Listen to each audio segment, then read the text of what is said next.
Welcome everyone to the Side Deck Shenanigans series where we ask the question, can we beat Wizard101 using only Decathalon rules? What that means for me is no main deck cards whatsoever, and the only stats we're allowed to have is from our decks. Some exceptions apply. Pets are only allowed to give may cast and will cast, and most importantly, in a dungeon, you may not restock treasure cards or pop potions. If you want a more in-depth breakdown of all the rules we have in place, please check out the description below to understand how we make this as much like the Decathalon as possible. Today we take on the Chancel, aka the second to last dungeon of Celestia.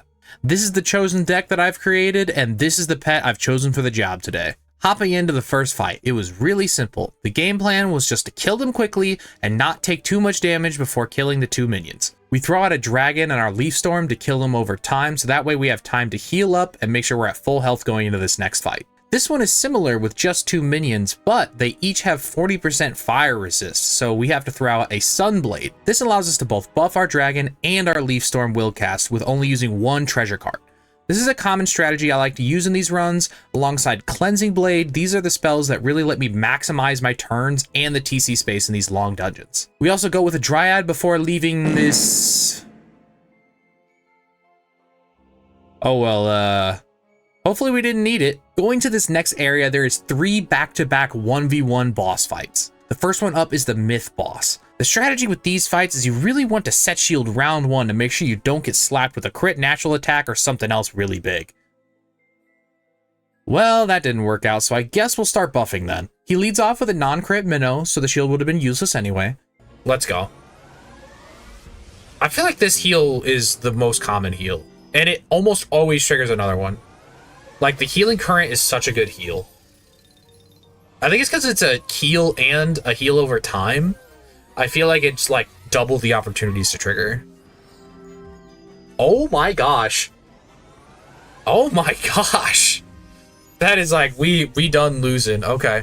Let's go pet. These runs have a lot of luck involved in them. It's just kind of the nature of this challenge. We take those. The goal is to just buff up a lot and nearly one shot within a Freet, and also buff up a cheeky leaf storm for the rest of the damage using the strategy I mentioned before with the Sunblade and the Cleansing Blade. So as long as I'm careful with the feint and don't waste it on a leaf storm and don't take too big of a hit from that 20 trap, we should be good. 20% extra damage from a hit means a lot when you have no res. We send the big old Freet and end up just shy of the kill. That's gonna hurt. Oh wait, no it's not, because I Afreeted. That's gonna do literally nothing. That's the upside to the Afreet. We love old Afreet here. Making sure we also get in one more heal before killing. We just stall out the rest of this game until I can will cast Leaf Storm 2 more times and move on to the next one. Now this next boss, the will cast, is entirely useless. Since that is the case, we won't be using any of the buffs that involve life in any way. Once again, we want to start things off with a life shield so we don't take that big of a hit from a crit natural attack. Well, you win some, you lose some, so V-Plague it is. I was saving towers for the next fight, so I used this instead. He did end up critting his first move, but it was a weak spell, so I was still very much in danger. We didn't manage to pull a life shield for another 2 rounds, but boy am I glad that we pulled it when we did. You know what? I made the right call.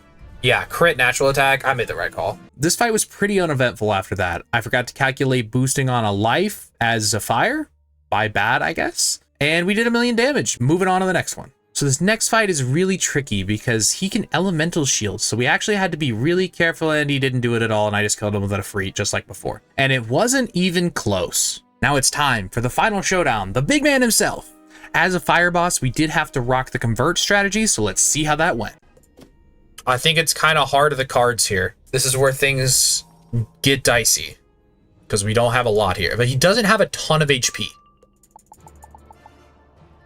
Okay, we got the fire shield, that is huge. And we got the life shield to discard, also huge. We absolutely have to do this in case he just wallops us with a giant hit round 1. They start with so many pips. Not my favorite thing for him to be spending the pips on, because I was hoping he'd dump more pips into that shield. Okay, but Pet is helping out already. Oh, and a fairy is huge, dude. That's so huge. That makes me feel a lot more comfortable already. I think we have to keep like every buff. we convert right away. In case he's got any weird shenanigans with shields. Okay. Blade is scary. Because I am not guaranteed to pull a shield. Okay, we did pull both of the life buffs right away. I think we can actually kill him quite easily as long as we don't die. He does not have that much HP. Could someone by chance tell me how much this guy boosts? To ice? Because I might have to do the calculations. Okay, that's fine. 3% boost to ice? Are you joking? Is that real? Oh, 35. That is much different than 3. I was like, there's no shot that's real. You're lying to me. That's so funny. Alright. I would have done the calc with 3. I would have believed that King's Isle would do something random like that. Okay. Some nice little chip damage.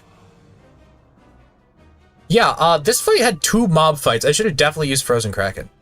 But yeah, 755 is how much King Art does. We'll go ahead and do our strongest buff here. So 755 times 1.35 times 1.35 times 1.2 for the dual blade and times 1.35 for the boost. We're almost there already. I think we just need one more buff and a King Art's gonna kill. Oh, and that's even strong. I think this kills now. And if not, I have more hits. I think this dude might have been the easiest in the whole dungeon. Because I packed a convert.